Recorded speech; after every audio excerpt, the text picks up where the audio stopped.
On August 10, 2023, the Ridgefield Inland Wetlands Board holds a special meeting on application IW This is for a large residential complex consisting of 71 townhouses and 21 apartments on 27 acres at the intersection of Ethan Allen Highway and Route 7. After 7 public hearings, the board reaches a consensus to draft a denial of the application. Okay, it is 7:01. So this is a special meeting of the Town of Ridgefield Inland Wetlands Board for Thursday, August 10th, 2023. In attendance, we have Alan Pilch, Chris Phelps, David Smith, Tim Bishop, Tracy Miller, myself, Susan Baker, Caleb Johnson, our Inland Wetlands agent, and Tom Beecher, attorney. And the purpose of the meeting is the discussion of IW 23-6, Ethan Allen Highway, G10-0057, plenary ruling application for construction of 13 multifamily residential buildings, 1 community meeting house, outdoor pool amenity space, stormwater management system, vehicular access using existing entrance which crosses onto this site via newly constructed stream channel crossing, associated site work within the upland review area of wetlands and water courses. And the owner applicant is Ridgefield Professional Office Complex, LLC. I'd like to open the floor to discussion by members. Oh, I should mention too that our purpose is that we are hoping to at least get to the point where perhaps we can draft either a memorandum of approval or denial based on conversation today, and that would then come up for a vote at the next meeting, which is a regularly scheduled meeting for August 24. So that said, who would like to get started? Tim. Happy to kick it off. Thank you. I guess I'll keep it brief, but in general, I think there's a lot going on here. I think everyone would agree, the need for the housing, no doubt. There's all the economics involved and the equity portion, and it's, I have to say, it's a well-designed project that's being proposed. As far as the considerations being made,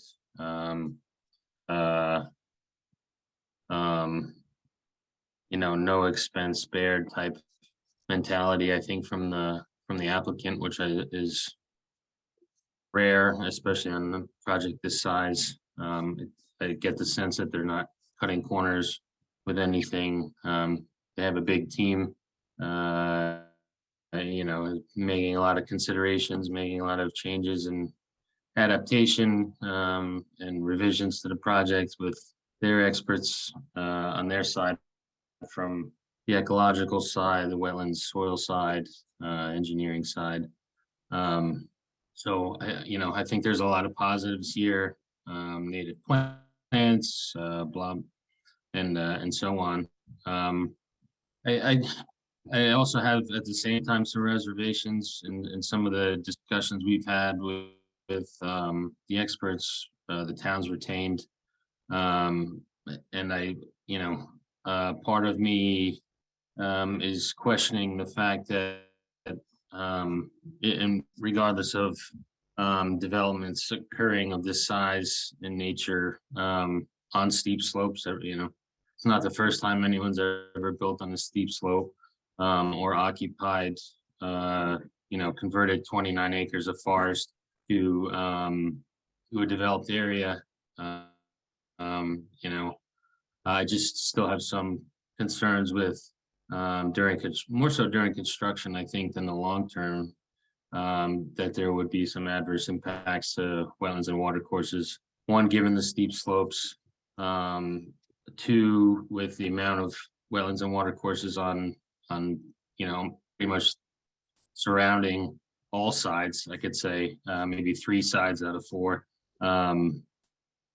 is a concern. And, if anyone's paid attention to or has been affected by any of these rain events that we have on a regular basis now, you could call them whatever year storm you choose, but it seems that we have 10-year storms monthly or larger. So when I've seen in my profession in town of Fairfield and here, the damage of 2 inches in an hour or something similar is just I see the damage and the side effects that they cause. So that, given that fact, when there's going to be some significant reduction in forest canopy on steep slopes, or less steep slopes for that matter,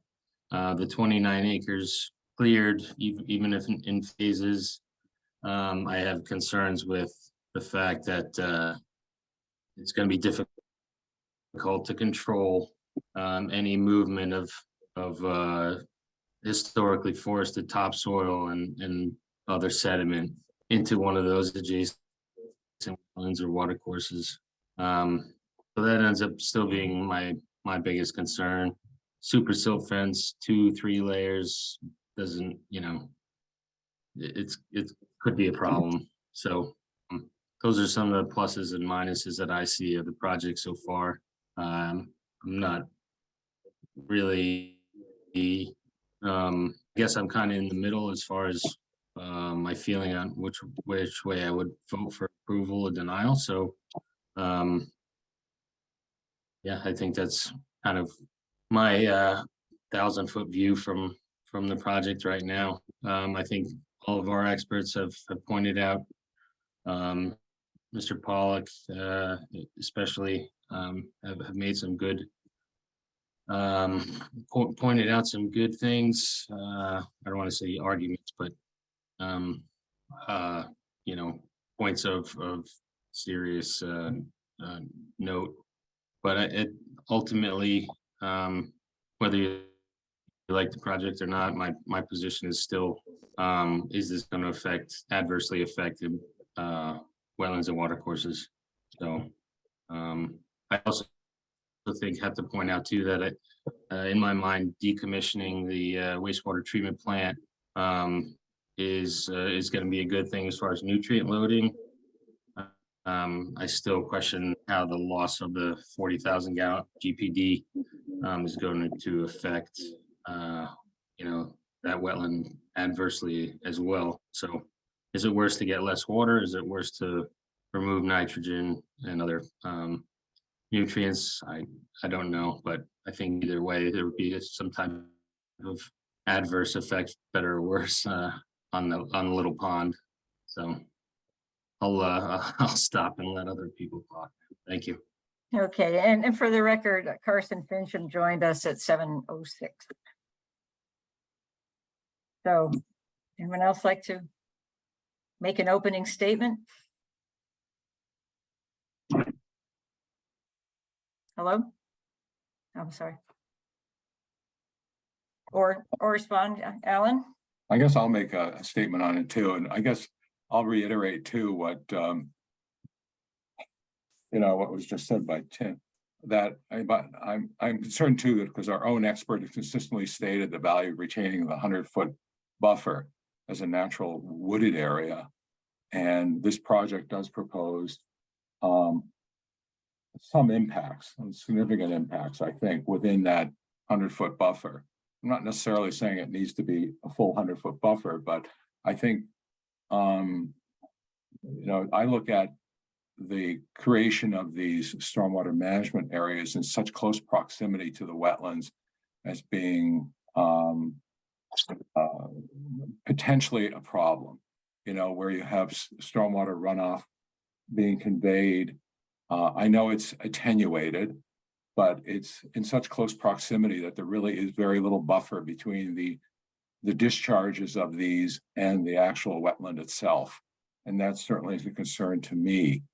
I really would have liked, after Ed Pollock's discussion regarding the 100-foot buffer, that this applicant had considered, modifying it to provide a higher level of protection while still providing, the number or nearly the number of housing units which are proposed on this property. My hope was that the applicant would consider that and would have returned with a more environmentally sound application. They'll provide more protection of the wetland while meeting the development goals of this property. I think that I think they really have assembled a great design team. I think they've done a terrific job on it. I have no issues at all with the crossing and the improvements of the brook to access this property. I think the removal of the discharges, the wastewater treatment plant into Little Pond will be helpful, but I don't necessarily think it's that significant at, 5,000 cubic feet a day, which is basically, what it is not a large amount, considering the large drainage area that goes into Little Pond. So I guess that's where I'm coming from on this. I really would have liked to still see an alternative. I think there is a feasible alternative that would provide more protection, more of a buffer to the wetland itself. I agree with Tim in his comment regarding, it's not the first time we've seen, significant grading on a property. I think it can be controlled well. And removal of the forest. Yes, they are planting a lot of new trees. I agree. But I think my concern again is the amount that's occurring within the 100-foot buffer, and especially with the, I'll say the extent of retaining walls in order to create this and the height of the retaining walls. So it's something that we as a board have been concerned with because of the called the interplay between wetland areas and upland areas, because there are a lot of, I'll call it amphibian traffic, if you will, that goes between the two. And it does act as a barrier. And that's a concern of mine also. Thank you. Anyone else? Tracy? Okay, sorry, my video screen isn't working tonight, but so I agree with both Tim and Alan. There were a couple things that I liked. I liked the bridge, but I was disappointed, I guess, that we, after so many requests, we never really saw a prudent and feasible alternative to the lower basins in terms of the addition of green infrastructure closer to the buildings and potentially more porous asphalt. I know that they added a very small area of porous asphalt, and that enabled them to improve the northern basin. But I would have liked to have seen more green infrastructure, and at least I would have liked for them to show us why they couldn't use more green infrastructure to get rid of at least one of the basins. And we never saw that. We asked for it many times. They did, although to their credit, they improved the structure of the basins, but that was as far as they went. So we really did not, even though we requested a prudent and feasible alternative to the lower basins, we really never received that. So that's a primary concern for me, especially given the letter that we just received from Mr. Beecher. The other thing that's a big concern for me is Mr. Pollock mentioned many times that there are 180 large caliper trees being removed in the upland review areas.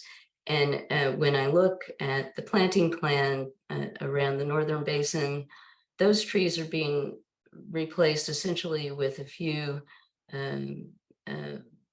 shrubs in the basin. So that's a large concern. So that will completely change the protective quality of that area. So I'm very concerned about that. Thanks, Tracy. Anyone else? Oh, Tim?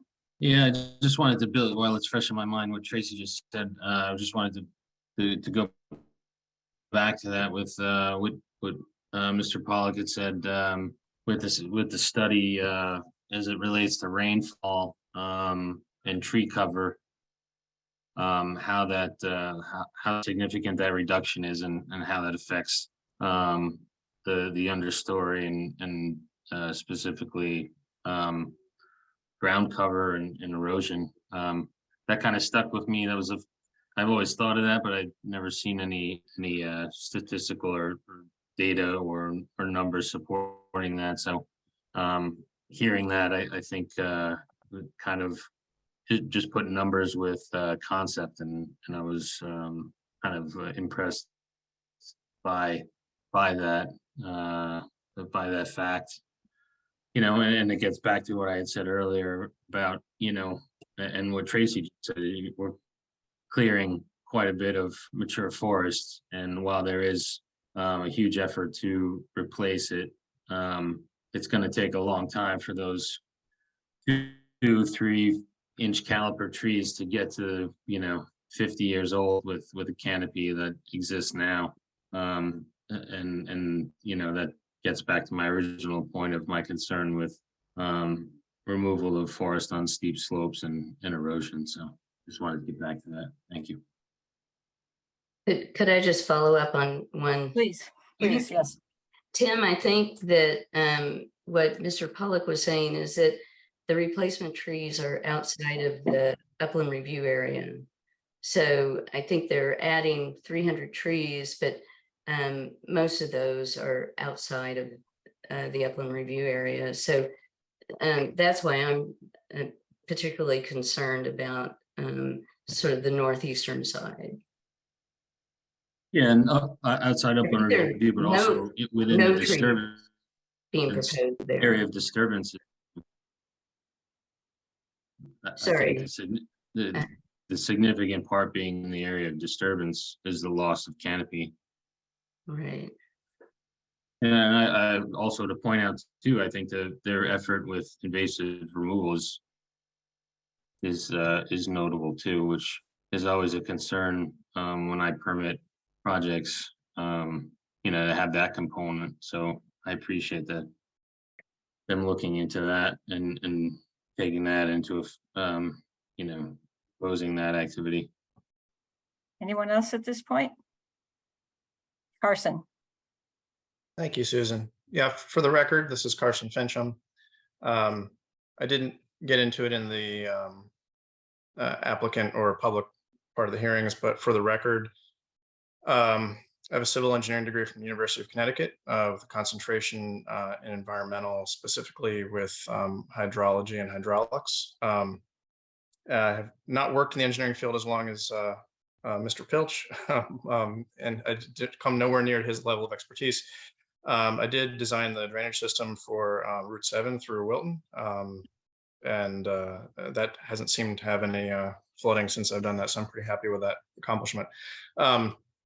I also have a law degree from Pace University, which is currently the #1 university in the US for environmental law, and I hold an environmental law certificate from Pace University with a concentration in the Clean Water Act and its derivatives through the different states, including Connecticut. Yeah, I hear and agree with many of the sentiments from Tim and Tracy and Alan. And I think I did point out in the public hearings that portion that there are aspects of this project that I think they've handled very well. I think the team that they've assembled is very competent and pleasant to work with, and they answered a lot of our questions, and they made a lot of modifications, albeit minor, that fit their palette. I think for the most substantive issues where our expert disagreed with their experts, which again, other folks have raised, which is the recommendation that there be a 100-foot undisturbed buffer. And I've put a lot of thought into that as well, and done some extra research into the current literature on that. But our expert did provide literature on, and I think anybody who's spent any amount of time outdoors or in the woods can empirically feel the effects. It's a big difference between having a mature canopy and how that affects drainage, and a restored area with smaller trees, like Tracy was saying. And I think the applicant unfortunately didn't pay a lot of heed to that, even though we were saying that that was important to us, and we thought that was an important aspect where our expert provided an option or some thoughts that differed from the existing plan. And that was one thing that they seemed very reluctant to either address or change. And so I think that's unfortunate, because I don't think it's the plan itself. Like I said, there are some positive aspects to it. I agree with the other folks that have spoken about the actual wetland crossing that's in the wetlands. I think everybody seems to agree that that's a good plan, and that'll benefit that specific area. I think the issue is, what are the detrimental or potential detrimental impacts to the wetlands and open water courses that surround the rest of the majority of the property. And I think that, and again, I agree with Alan, whether it's 100 feet, 95 feet, but in that range, the expert has said that a 100-foot undisturbed buffer is important for preserving the quality of those wetlands.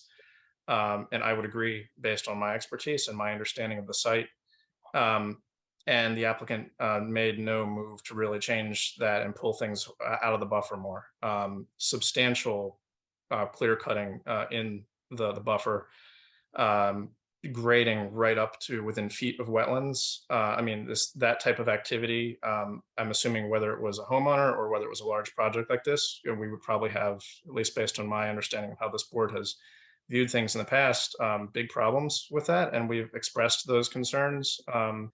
And unfortunately, again, I think there's a lot of good aspects to the project, and there are probably different versions of this project that take some of those elements into play, into consideration, that would be palatable. But as presented, and with the inflexibility of changes to the plan that was presented, I have a lot of problems with the way it currently is presented and exists. Anyone else at this point? Agreeing or disagreeing? I guess I'll jump in personally. My main consideration was that we have I agree with everything that was said here pretty much. Things like the short-term issues, stabilization of the site during construction seemed to me inadequate in terms of the potential in a major storm event for failure while the area was not stabilized. I've had a hard time wrapping myself around removal of that number of trees in the upland review area. The canopy would seem to me, if you take that out, you're not going to have that restored for upwards of 20 years in the upland review area. And so, while there were certainly, there was an effort to try to improve based on our comments, I agree that some of our requests did go unaddressed, in the sense that we had asked for a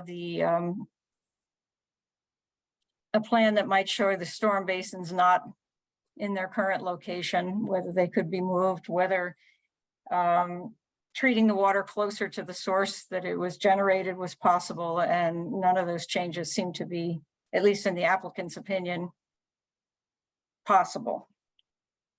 So that is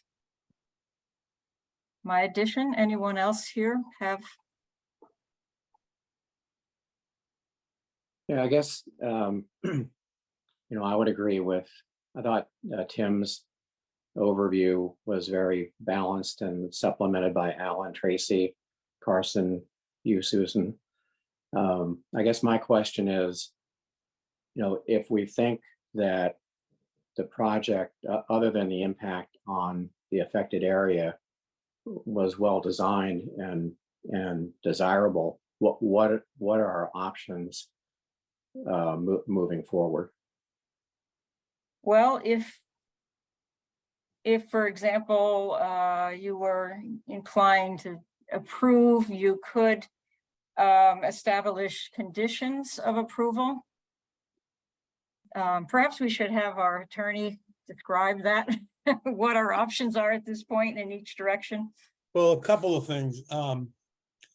The overview is, if you're considering after deliberation approving the project, can you, as a board, based upon the record that's been in front of you, the testimony and the evidence, can you describe and therefore have in the resolution of approval, all things considered, why there is not any feasible and prudent alternative? That's number one. Number two, if you are considering denying the application, can you articulate, again, based upon the evidence and testimony that you've heard,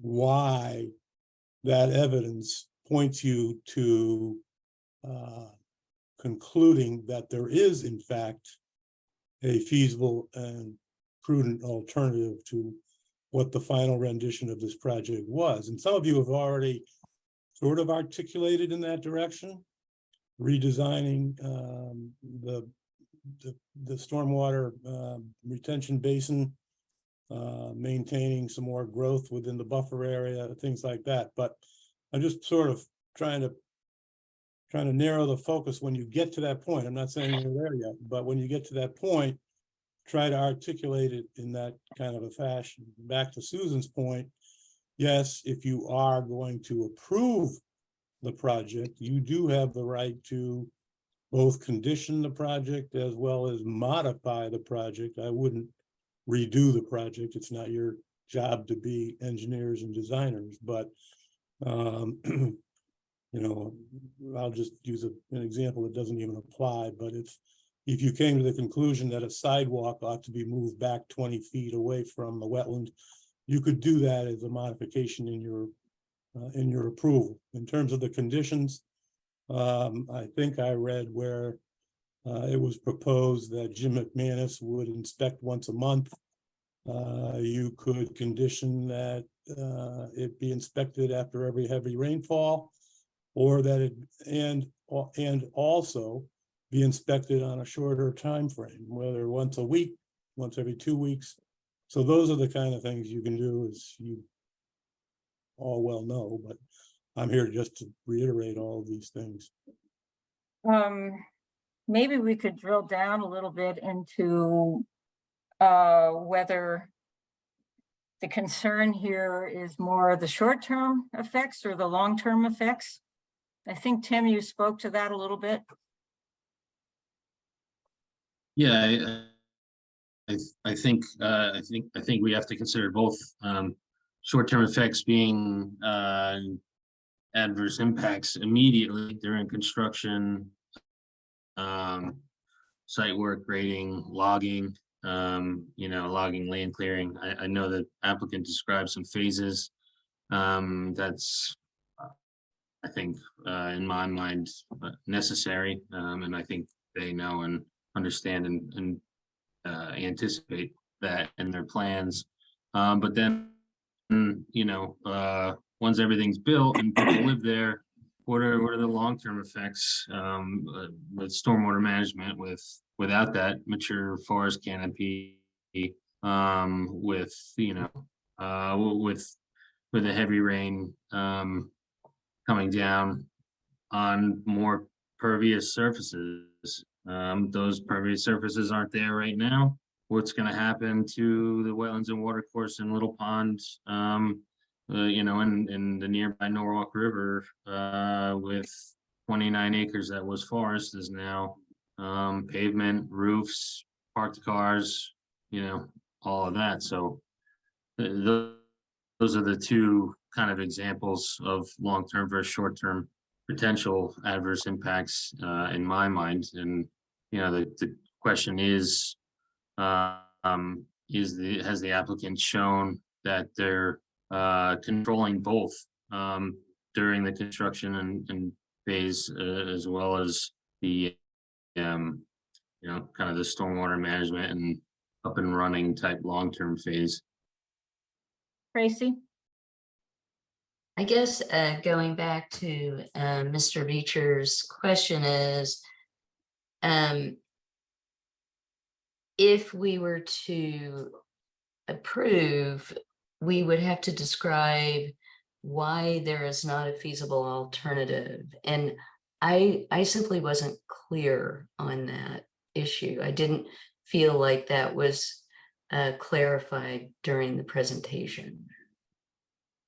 And that's why I'm leaning away from approval, because I didn't feel like I received a clear demonstration of why there was not a feasible alternative.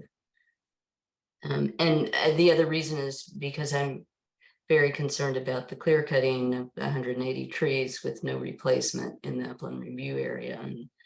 And certainly the short-term effects of the blasting and grading on steep slopes and are a concern, and then not replacing that material near the North Pond is a concern. Yeah, they do plan to plant trees, but you're right, in the drainage basin, we're talking about. I mean, there were literally 10 Cornus sericea. It's more of a shrub. Yes, that's what I mean. In certain areas, that's true. Yeah. But yeah, I didn't see any tree plantings in the upland review area near the North Basin, unless there was a later plan that I missed. we could have Caleb pull that up. Caleb, I can tell you what page that's on because I was looking at it, or maybe I can. Yeah, here we go. I might have been looking at the wrong. Well, we could look at it again. It's on page 10. It's LS2. Of course, really hard to read all the details, but at least you can take a look at that, and if you'd like. Yeah, I can pull it up. Yeah, or Caleb could pull that up. Meanwhile, Carson. Yeah, and this is, so I appreciate Mr. Beecher's description of the two scenarios for, and how we have to address the prudent and feasible alternative one way or the other. And I think to Tracy's point, at least from my perspective, and this is probably a good indication of governing where my decision on this is heading. I did not feel that the applicant put forth any evidence that there were no prudent and feasible alternatives. It actually, quite to the contrary, I felt they provided evidence of other prudent and feasible, or at least things that appeared to be prudent and feasible.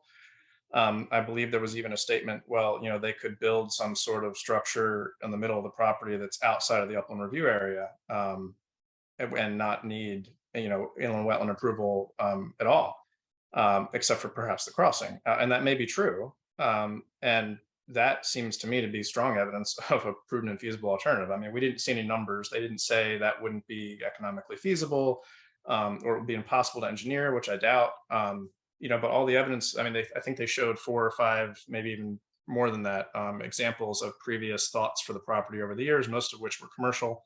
I think this was the only residential one. And I believe their argument, if I understood it correctly, was really hinging on the fact that, well, because this is residential and not commercial or industrial in nature, it's the best thing for everybody.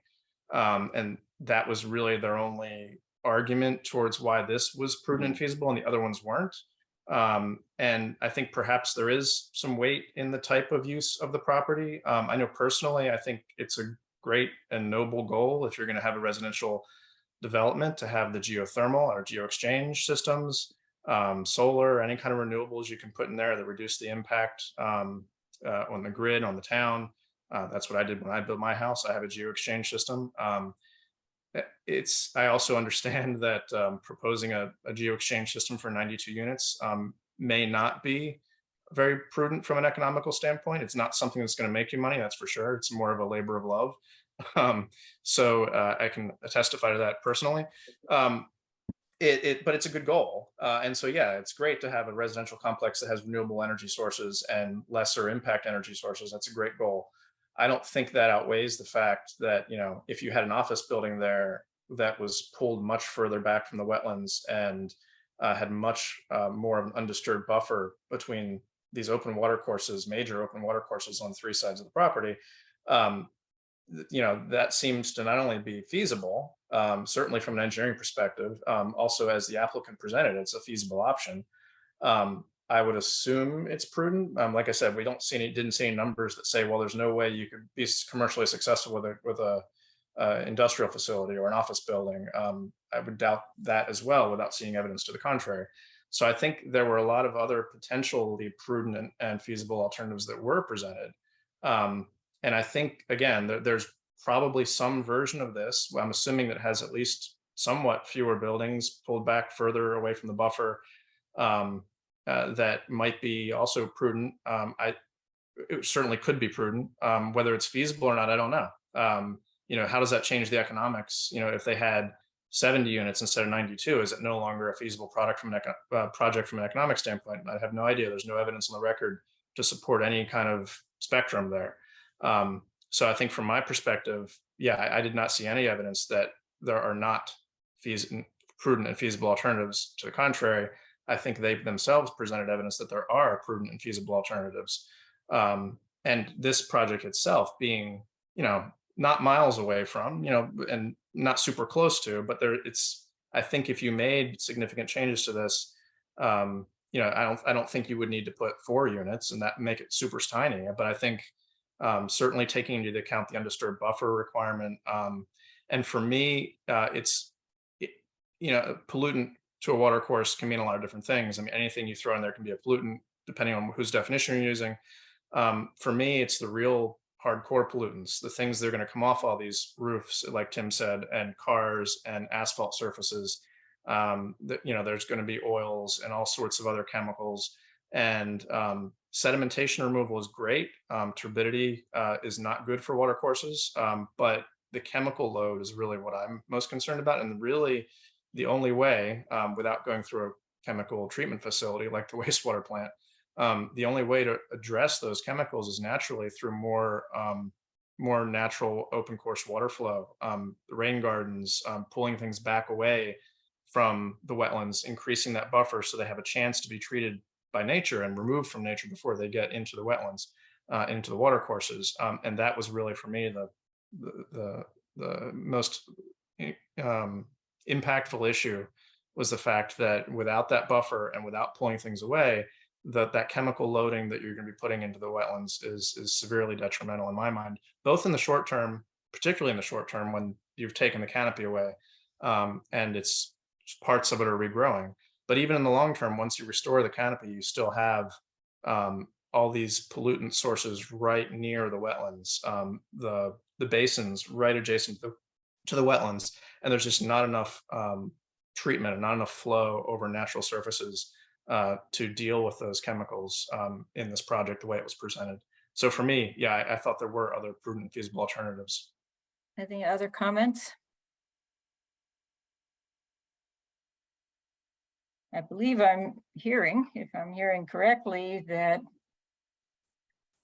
perhaps we need to start considering, as I mentioned, we're going to draw up either an approval or a denial for everyone to look at on the 24th. And if we are seeming to move toward denial, then we are going to need to indicate the criteria we're using for our decision, which I think for the most part, has already been enunciated here. Does anyone have any further comments to that end? I'll just pipe in if you don't mind. You know, one of the things that was just mentioned by Tracy and Carson is that the applicant has failed to carry their burden of proving that there's no feasible and prudent alternative. And so that's certainly one ground that could go into a resolution if the board is looking to deny the application. In terms of the example, and I don't think it was the primary example of a feasible and prudent alternative, but reducing it to one building at the very top of the hill, well away from the 100-foot buffer. Remember that the feasible and prudent alternative, even though the language in the statute leaves a lot to be desired to really tell all of us what you're supposed to do, generally speaking, you are supposed to be balancing between a property owner's right to some economic reality from their property versus the protection of wetlands and water courses. So in that balancing, you know, you have to be somewhat reasonable in your analysis. I mean, you've got plenty of expert testimony, so that's not a problem, but I'm just highlighting the exaggerated alternative of saying, well, for any application that comes before us, we're just going to say, well, you can stay out of the 100-foot buffer. That's all we're asking you to do, and that takes care of it. That's a feasible and prudent alternative. It's not that easy, and I don't think Mr. Fincham meant it that way, but I just wanted to highlight that point. Thank you. Appreciate it. Carson? Yeah, no member of the board suggested that put that forward as an option. We certainly didn't do that. It was actually the applicant that made that statement that would be something they could do.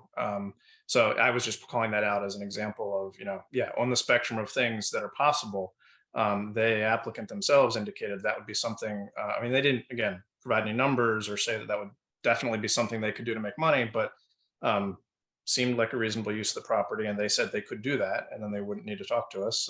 All those things being true, that that was something they put forward. I was suggesting that this project is not, I don't know how far away it is from something that seems prudent and feasible to me, but it's, like I said, it's not miles away.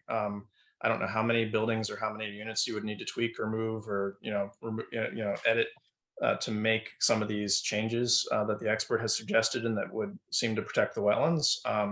But like I said, it's not taking it down to one building with 4 units or something like that. This is a 91 unit development, and I don't know if it's 5 units, 10 units, 15 units, whatever it is. I think it's still, there's a lot of room for feasible and prudent alternatives there. And I don't know exactly where the line is because we don't have any evidence of that. But I don't think we're not crazy far away from it where we are, but I don't think we're there. Tom?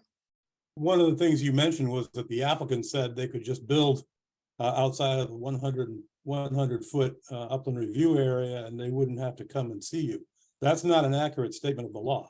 If they're building something on the top of the hill and they also want to build a sluiceway straight down to Little Pond, you're going to be able to make a determination that that construction project is likely to impact a watercourse or a wetland, and therefore that 200 feet becomes your upland review area to review.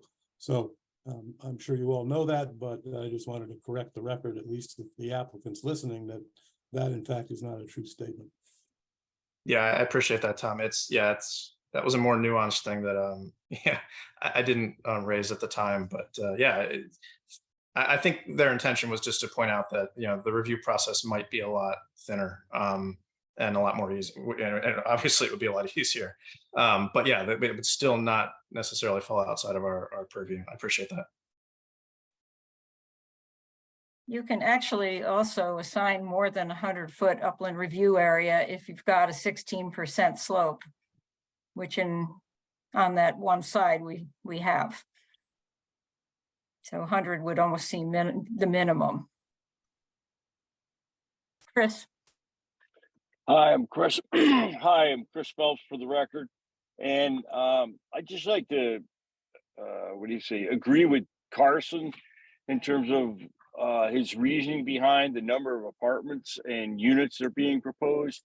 I originally that's been the biggest question for me is with this many people in such a relatively small area, what are the other negative impacts on the environment that Carson illuminated? Chemical discharge in the rivers, and never mind pets doing their business and things like that. So, I think it's a really good plan, and I agree with everybody when they've said that that team has done a lot to try to make it the best plan they can. I would like to see a plan that had fewer apartments, given the impact of the density of the property. Thank you. Well, I don't know so much of its units per se, because current zoning actually allows more units per acre than the applicant is suggesting here.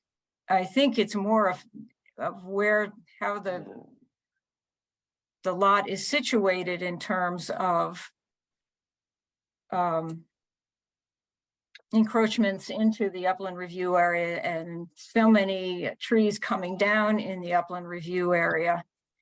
So, I mean, there's only a certain amount of buildings you could put up on that site, I'm pretty sure, and how many units are in it or are not in it is not necessarily the question. The question is there an alternative here that would better protect the resource? Yeah, that's much better said than I was saying.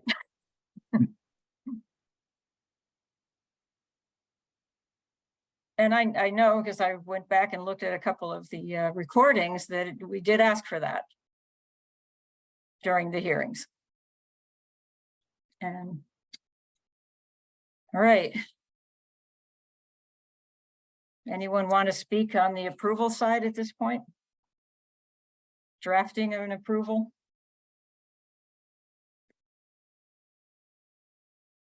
Well, perhaps I will just speak for a second. It's really a question for Mr. Beecher.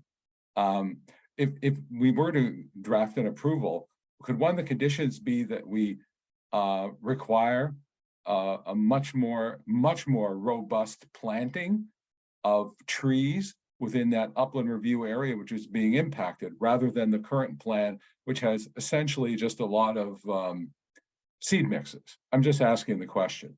Is that something that we could do, or is that something that, the applicant obviously would have to amend a plan? So I guess that's my question. Well, technically you could, but whether that's a slippery slope for the board to take, because you really should articulate what you want planted and where you want them planted and why you want them planted, and why you want them planted based on the evidence in the record, whether it's from Mr. Pollack or someone else, that is a basis for you putting that condition in the approval. Right. In other words, we're putting this condition in the approval because, according to Mr. Pollack, if we increase the plantings in this area specifically, that will be an improvement and that will mitigate damage to the water course or the wetland. I don't know that. I'm just saying that if you're going to go down that road, you're going to have some substance behind it, including evidence in the record. Right, and that's not something we typically do, even on smaller applications. That's why I said earlier, you don't want to take it upon yourself to become engineers and redesign the project, even if some of you may be qualified. You only want to do that on minor things. I used the example of let's pull the sidewalk back 20 feet, and that's much easier to articulate and have a reason for than to try to get into some more meaty parts of the application. Well, I'm only asking the question because we, as a board, we have approved other projects, which are obviously much smaller in scope, and where we have required planted mitigation areas for impacts within the upland review area. And I'm just throwing that out. That's Right, all. and that's why I said, yes, you can. It's just a matter of whether on this application, you're gonna get yourself into the weeds, no pun intended. Mhm. Good way of putting it. Yep. And I think we've often been pretty specific with applicants on smaller projects as to exactly what we want and where we want it. And it's only a matter of them getting back to Caleb with this tree versus that tree. Right. The planting plan, The actual plan, which shows what we had asked for right, and you've. specifically. And when right. you've said that, you've also said, we want this and here's where, and this is Mhm. why. Right. Correct. Okay, well. It seems to me that we have reached a consensus that this will be a draft denial resolution. Okay, If you're asking me, I would concur. I'm nodding my head, yes. all right, we're not taking a formal vote, but I'm but I'm- gathering that that's the consensus No, here. it's not a that- vote, we're giving direction. It's giving direction and also when a draft is prepared, it's not set in stone, so final adjustments to it could be made at the final meeting prior to voting. Correct. But I think we're going to make an attempt to get it in writing as to the specifics of it and get it out to the board as quickly as possible, to the board and the public, I guess. And that's it. I appreciate everyone's obvious careful consideration of the project that was evidenced in this meeting. Everyone came prepared. That was terrific. So am I hearing any further or anything further, or am I adjourning? Okay, hearing nothing further, the meeting is adjourned. Thank you. Thank Thank you, you. everyone. Thank you so much. Thanks, Tom. And Thank thank you, you, Tom. Mr. Beecher, as well, for coming. You're Thank welcome. you. Good night. Good night. Good night. Thanks, guys. Thanks, Tom. This is Kirk Carr, on the record. Thank you for watching.